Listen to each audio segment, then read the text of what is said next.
Maryland crushes Towson. You are Locked On Terps, your daily podcast on the Maryland Terps. Part of the Locked On Podcast Network, your team every day. What's up, everyone? I'm Trey Moore, host of Locked On Terps, part of the Locked On Podcast Network, your team every day. And thank you for making us part of your day. And today's episode is brought to you by the FanDuel Sportsbook, the official sportsbook of Locked On. Make every moment more. Right now, new customers can bet $5 and get $200 in bonus bets guaranteed. Visit FanDuel.com/LockedOn to get started. Maryland football finally played a game on Saturday, and what a great start to the season as Maryland took down the Towson Tigers for 6-38 in the first game of the season. Maryland is officially 1-0, and it was great to be back out there, even if it wasn't against the hardest opponent like a team like Towson. But I'm overall happy with how we played. There are 100% things to clean up, and we're going to get into some of that. But overall, I'm happy with how both sides of the ball played. I'm happy to see some of the younger guys get time. I'm happy with just overall how we played in our first game. We outplayed them in pretty much all the statistical spots, but it's Maryland versus Towson. There's no reason we shouldn't. We outgained them 283 passing yards to only 128 for them. We had 166 yards rushing, which I thought was pretty impressive because we showed a lot of different guys getting carries. We saw Roman Hemby, of course, have 58 yards and look good. We saw Antoine Littleton put in some work. And we saw a guy like Nolan Ray, a younger guy, who got a couple carries. And, of course, the veteran Kobe McDonald, we saw get some time, which was really good. I think this is what I love about these games. We get to see some of the older seniors that may not play as much in other games that we play against in Big Ten games. But in these games, we get to see them play. And we get to see them play usually well, the leaders of the team, the guys that have put a ton into the program. So it was great to see some of those guys out there in the game as well. And then Taulia also had a very good game. 4 touchdowns in the first half, looked really good, especially outside of the pocket. Every year he gets better and better operating an offense outside the pocket. He's able to make throws that you shouldn't be able to make. And it's not even like he has the most powerful arm. He's just accurate and has a really high IQ. You could tell now that he's a veteran player, a senior, he just can do things that, like, this might be his best year yet. I know it's just the Towson Tigers, but the way he was spreading the ball yesterday, the windows that he was fitting it into was really good. And he had a really good statistical game, and our wide receivers had drops. That was one of the main things I thought we have to clean up on. Ty Felton and Caden Prather had 2 drops that we have to bring in. A Ty Felton one could have been a touchdown. Caden Prather one was a big play. But I expect those guys to clean it up. Those guys usually have good hands. That's what part of their game that they're really good at. So I expect Ty Felton and Caden Prather to overall clean up the drops. But in terms of other challenges, the offensive line for sure was definitely a challenge. That was the biggest concerns of the game. We're going to get more into that when we get to the storylines of the game. But the offensive line was definitely a little bit shaky at times, which was the biggest question mark going into the game and is definitely still the biggest question mark headed into week 2. I thought the defensive guys played well. Bo Braid, of course, played really well. I thought the new cornerback, Jaquan Shepard, played really well. I thought Tarheed played well. I thought Jayshawn Barham made a nice play. A couple of guys that I didn't expect to get sacks got sacks on that defensive line that weren't part of that starting group but were part of that rotation. And Wilmot had a nice sack and Bunyan had a nice sack. 2 guys who I didn't expect to get a sack or would have been my first choice to get a sack or to generate pressure. But both of those guys were able to get a sack early on in the game and really help the defense. And that was the only 2 sacks that the defense had. Honestly, like, we generated some pressure. I would have liked to see a little bit more. 2 sacks against Towson isn't anything too promising. It's not anything I'm concerned about either, though. But next game, I wouldn't mind seeing that improved a little bit. And they did really well on third down. We kept them to 5 of 14. So we were getting off the field a lot and often. They weren't scoring very many points, obviously, only had 6. So I'd say the defense outplayed the offense, honestly, a little bit. The offense was great in the first half, but definitely slowed down in the second half when we took out Taulia and played our backup and Billy Edwards and Cameron Edge, who both got time. The offense definitely slowed down when we did that, but we also had younger guys on the offensive line in. We had younger wide receivers in. So I'm not surprised that it slowed down. Those guys haven't played a ton of football, but I'd say the overall the defense won the day and outdid the offense, which is good to see because I want to see the defense. I think the defense can be the difference this year in like 9 wins, 8 wins, 7. Like, the defense can be a difference this year because a lot of the times Taulia is going to be able to carry the offense and it's going to be a shootout, and we're going to be able to score a lot of points. And the defense is just going to have to get a stop. And I believe in our defense. We had a lot of guys, a lot of difference makers, and I think we started to see that against Towson, especially in the secondary. The secondary was impressive. Like I said, Bo Bray looked good. Dante looked good. Jaquan Shepard looked really good at cornerback. Every time they seemed like they threw it his way, it seemed like he was in perfect position, that he wasn't going to give anything up. So I was impressed with Jaquan Shepard. I was just overall impressed with the defense. Still things to get better at. It was just Towson. Charlotte's a little bit better next week, so I want to see how we play against them. But overall, I was really impressed with how the defense looked. And then a lot of freshmen played a lot of minutes. And I want to talk about one in particular that I saw flash on one play, and I was like, ooh, that's why he's a 4-star. Michael Harris, 4-star linebacker, one of our 2023 recruits.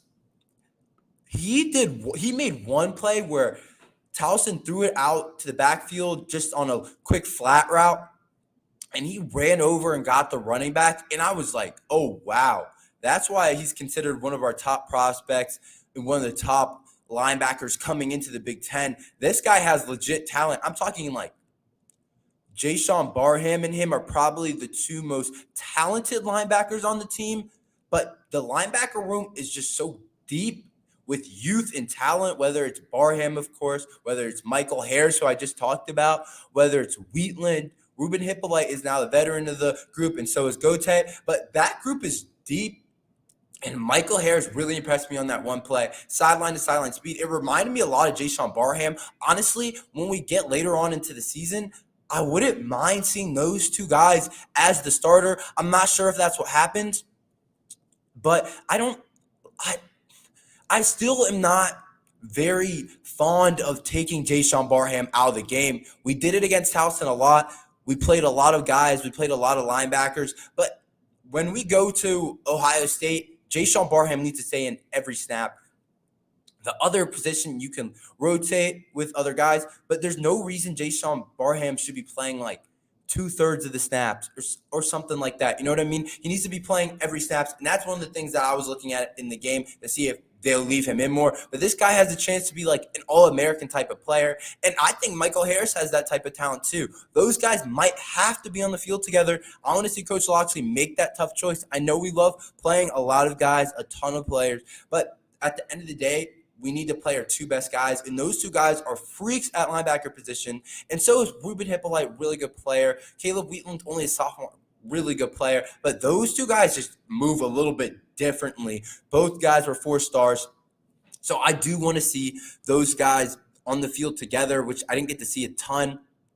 But next, I'm going to give you the offensive and defensive MVP for the Terps after this message. Now time for your Game Changer of the Week, brought to you by Athletic Brewing Company. Much like Taulia Tagovailoa, Athletic Brewing has completely changed the non-alcoholic beer game. They make non-alcoholic beers that actually taste good, and you don't have to worry about hangovers. I talked to many people in the Locked On community, and they say they taste great. They're the fastest growing non-alcoholic brewing in the U.S., so get on board. You can find Athletic Brewing Co's non-alcoholic brews at the store near you or buy online at athleticbrewings.com. First-time customers can use Locked On to get 15% off your first online order. That's Locked On at checkout for 15% off at athleticbrewing.com. Near beer. Exclusion and conditions apply. Athletic Brewing Company, fit for all times. Who were the offensive and defensive MVP for the Terps this game? I think this is going to be my favorite segment. I plan on doing this Monday after games. I'm going to give an offensive MVP of the game and a defensive MVP of the game. And this week, it wasn't very hard on offense. You could kind of go different ways, but at the same time, you couldn't. Taulia obviously played really well. There's going to be an argument for Taulia every week that our offense plays well. A guy like Jayson Jones played really well. Octavian Smith played really well. Don't tell me I didn't warn you guys about Octavian Smith. But at the end of the day, I had to go with our starting tight end, one of our best players, and Corey Dyches had 6 catches for 108 yards. And I want to spend some time on Corey Dyches because this guy can ruin a defensive game plan. The way he moves at the tight end position, he was moving differently. He's got that new number 2 jersey. It looked sick out there. He looked nice. He looked like he had a little bit of drip on him with the number 2 jersey at the tight end position. He's only 6'2", and he's a tiny bit undersized for the tight end position. He's a little bit of that tight end wide receiver hybrid. But if you saw the way that guy was just getting open against the Towson Tigers, like people like linebackers just can't stick with that guy. Big Ten defenses are really going to have to game plan around Corey Dyches overall. But the way he played, the way he was getting open on some deep passes and on some intermediate stuff, if he can just do that against some of the other teams, he's going to be an all Big Ten type of player. He can be an all-American type of player, but he stepped in perfectly, taking that tight end 1 spot by storm. He's showing Preston Howard and Rico Walker the way. So when they take it over next year, they know what they're doing. But, of course, we lost C.J. Dupree to Alabama, so now Corey Dyches is the clear number 1 of that group. I always thought Corey Dyches had an edge over C.J. Dupree because of how he's impossible to match up against. And that's what we saw against Towson. 6 catches for 108 yards. And if you think that was a lot, guess what? He could have had more. Taulia missed him on a deep throw that could have been easily another 30, 40 yards down the field. He could have had closer to like 140 yards in this game. But yeah, Taulia overthrew him. So he could have had more. But overall, Corey Dyches played awesome. NFL guys love that kind of hybrid tight end, that matchup nightmare at the tight end position. And I've said this, he reminds me so much of Chig Okonkwo, the former Maryland tight end, who's now part of the Tennessee Titans. And it's kind of crazy that they both go to Maryland. Some people make comparisons based off a person that went to the same college just because they can't really think of anything better. But legitimately, Corey Dyches and Chig Okonkwo are like similar size, the same type of speed, same type of build. Like they're the exact same player to me.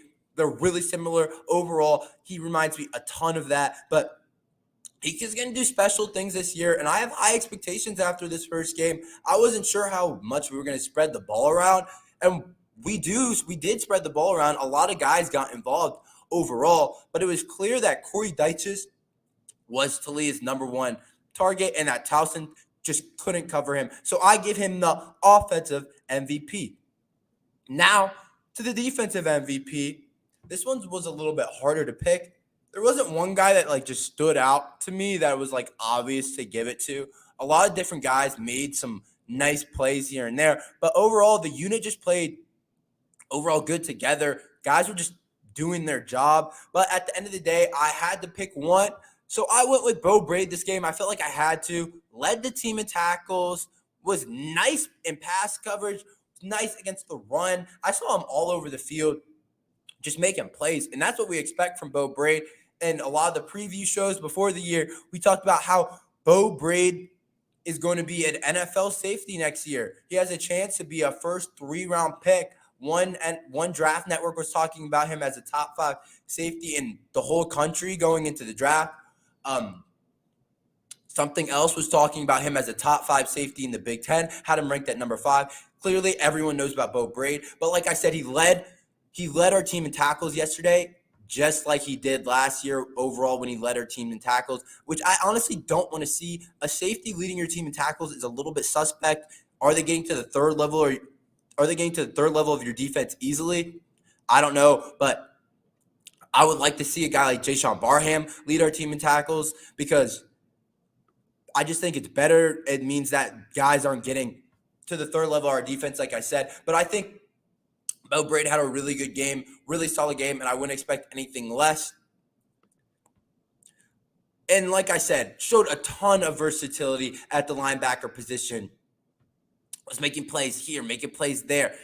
And it wasn't anything super that was like just bounce out to you, but it was just a bunch of solid different plays that he made continuously. And he's a leader this year, the way he's talked. He's done things in the community. So I'm excited for what Bo Braid has done. But I also want to talk about the lines that I set and what I was wrong on and what I was right on. I said Roman Hemby under 60-yard rushing. I made that lineup myself. I think it was an awesome line. And he had 58 yards. So he was just under. My partner Zach said over because he thought Roman was gonna bust a big play. But I was like, it's gonna be running back by committee, especially the first couple games and really the whole season. Coach Locksley loves to play a lot of guys. So I was like, Roman Hemby, especially against Towson, a lot of guys are gonna play. I have him under 60 yards. But one that I got wrong is I said Taulia over 260 yards, which didn't happen. It could have happened if he didn't come out as early, but that honestly doesn't surprise me. I thought he was still going to be able to get it. I knew he was going to come out early in the game. I knew he wasn't going to play the full game against Towson, but I thought he was still going to be able to get the 260 yards, but still had a really good game with 4 touchdowns. And I also took Maryland to cover 35.6 points, but this did not happen.